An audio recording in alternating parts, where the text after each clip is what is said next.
Just running the poles into the holes.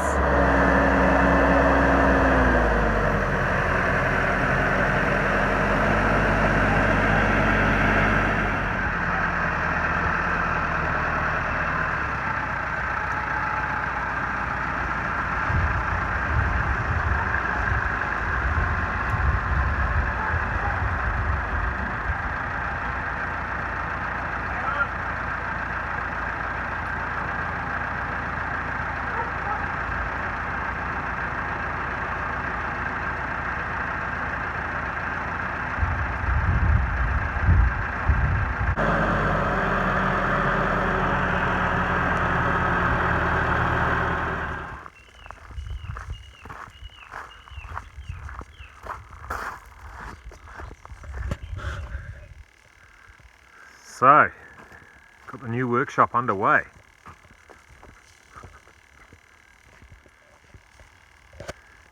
We've broken ground on the new workshop. So, tanks in behind there. The plumbers have been putting the tanks in for the collect the roof water from the house and from the workshop.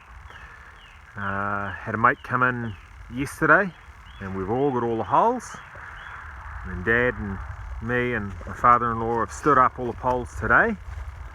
Tomorrow we'll pull the concrete for the poles. So it's going to be 3 bays, 1 bay, 2 bays, 3rd bay, 6 metres by 13.5 metres, and gable roof, so high point in the middle, so it slopes up from the front and then back down at the back. This bay and this bay will have a 3.2 metre wide and 3.2 metre high roller door, and this bay over here is going to be sort of my tool room, and there'll be a personnel access door in there. We began by setting up the profiles, which are the boards here, and all the string lines run off the profiles. We used a theodolite and a laser level to we actually began with the string at the back of the building, got that, and then we generated 2 90-degree lines coming out from that for our end walls, and then we measured off the back line to get the front line. Augured all our holes, stood up the corner poles. Once the corner poles were up, then we ran a string line, a bit hard to see, but there is a string line up there on the running on the corner poles, and so then we use the corner poles to allow us to get the string lines on the corner poles to allow us to get the intermediate poles plumb front and rear, and then we use the spirit level for side to side.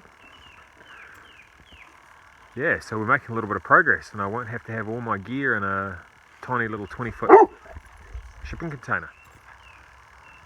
That's our site crane and personnel access machine and digger, dump truck, pipe bender, hydraulic power generator, pretty much everything else. I guess the overarching idea of the workshop is that we'll have somewhere where we can build and maintain new gear and store our existing gear, and you know, maybe drink the odd quiet beer as well.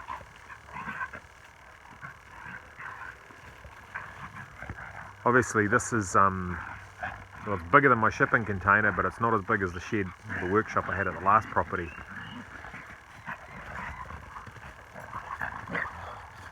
Could you calm down? I'm trying to make a video here.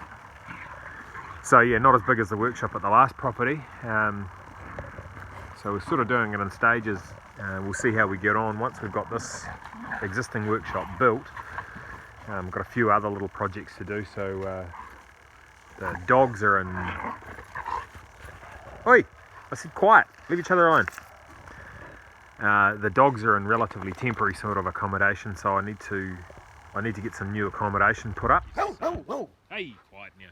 Once I've got the dogs housed a little bit better, there's a few other things I'd like to do. So, in behind me,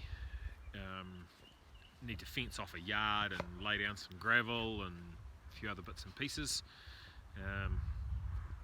Probably a woodshed would be pretty good. Now what we may end up doing is once we've got once we've got this part of the workshop built and all fully functional, and got a few other little chores out of the way, we might slam a couple of extra bays on this end. So these bays won't be enclosed; they'll just be a roof and a concrete floor, and they can be for, you know, storing a few more implements and stuff out of the rain, but at a little bit of a lower cost. So down the farm the other day, I found a little bit of interesting flora, and I thought I might show you all, and then we'd have a bit of fun. So this is the fruiting body of some sort of fungus, and I have no idea what species it is, but it's we call it a puffball, and this is a big one. So there you go, that's a puffball for scale. See if we can have some fun with it.